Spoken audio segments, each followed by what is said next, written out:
It's 8 o'clock. The breaking news tonight. Emergency services are responding to a collision involving two trains in the Bedford area. A spokesperson for the Rail, Maritime and Transport Union has said they're deeply concerned by the reports and that there are serious injuries sustained by onboard train staff and passengers. East of England Ambulance Service are describing it as a major incident.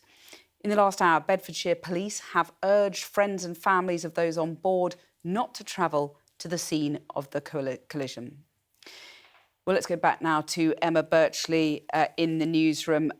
Emma, there's a statement from the Health Secretary that's just come in on X saying that he's being kept updated on that collision, the two trains between Luton and Bedford. He says a number of people have been injured and I thank first responders who are helping those affected. And a tweet also, he says the East England Ambulance Service is working with emergency services to support passengers who need further care. Your thoughts, Emma?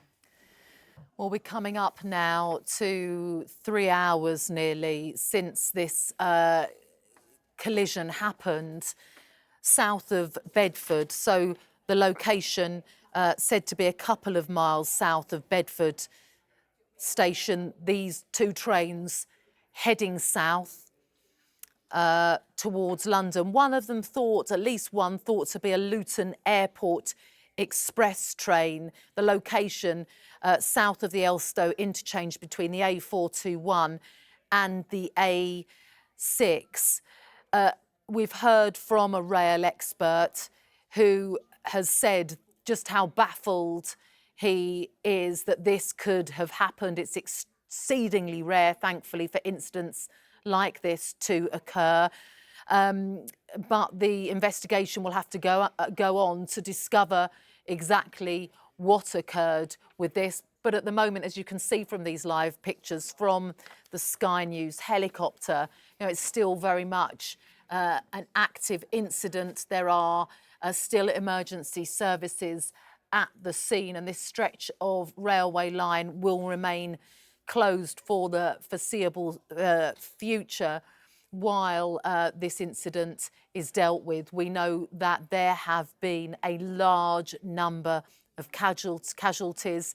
According to the Rail, Maritime and Transport Union, the RMT, there have been serious injuries sustained by onboard train staff and passengers. And we've also heard from someone who's been posting on Blue Sky, the social media platform, Dr. Pete Knapp, who says that he was in the front carriage of one of those trains. Both were East Midlands trains. One of those trains, he said that he was okay with bloody legs and back impact, but the others are not good, is what he posted. He said it was a sudden crash, no slowing down or horns, no warning, no explosion. It just stopped instantly. And he also said that there was no indication that this was a terrorist incident. But of course, there is an enormously long way to go before we get answers as to what has gone so wrong this evening. What will have been a very busy time. Now, thankfully, these weren't trains that were heading north, and thankfully it wasn't a head-on collision. If we'd been heading north from the capital, they may have been busier trains, but it's still a Friday night. It was around 5:12 when this happened. Two trains heading south. They would have been busy. People heading home, finishing work, maybe students, people maybe going away for what is due to be a very hot weekend. And now they have been caught up in this, and we know that the emergency service is working flat out to deal with it. The East of England Ambulance Service posting that they had sent the air ambulance. We saw that a short time ago.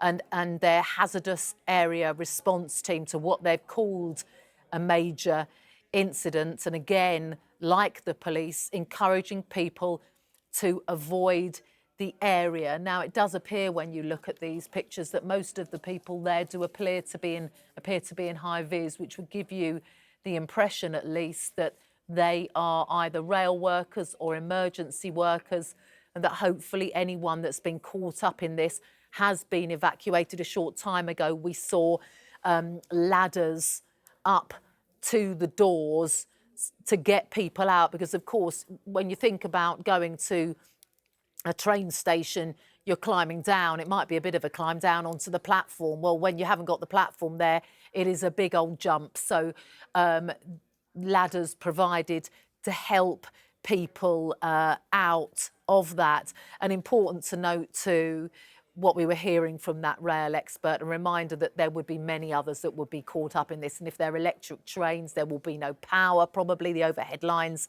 will have been cut. It's incredibly hot.